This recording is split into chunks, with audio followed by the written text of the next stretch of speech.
everybody. How's it going? I want to ask you something.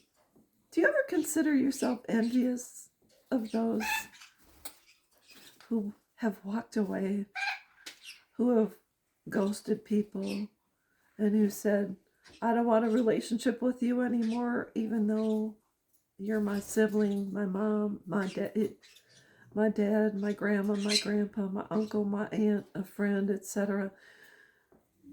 Do you ever think, man, they have cojones? And deep down inside, I wish I could have been the same. Kind of, sort of, almost, in a way. And I want to talk about how it's possible on the flip side. We think, man,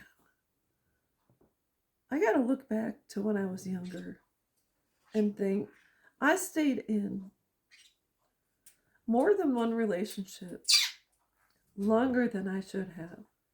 And why? Possibly out of the fact that they knew too much about me.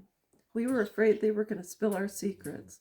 Even though way back when we didn't have the internet, so they could have told people out there somewhere about things we did that we're not necessarily proud of. Or maybe you stayed in a relationship for far too many years because maybe you were reliant on someone emotionally, mentally, physically, spiritually, or financially.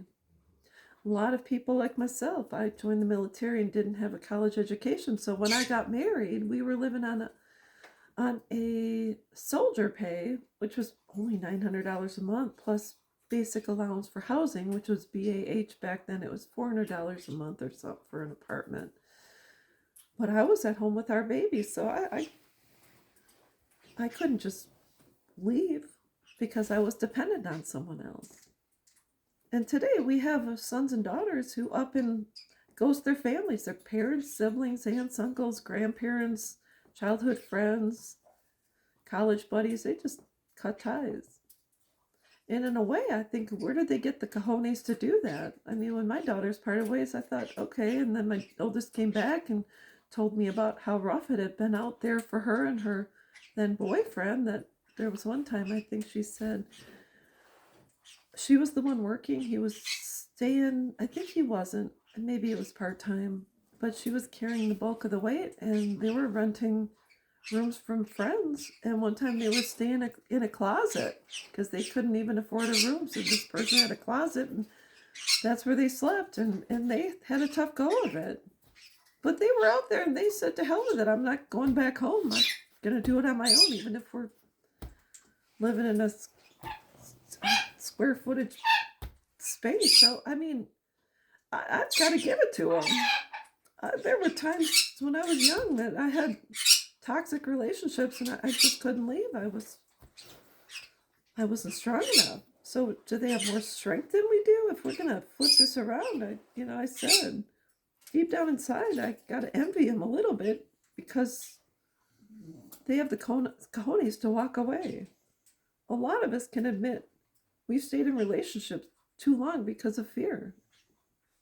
The fact that they have the balls to do it sometimes can give us some inspiration to follow suit in relationships which are deserving of being cut off. Kids can walk away. They turn 18 or even younger. They can divorce their parents or emancipate themselves.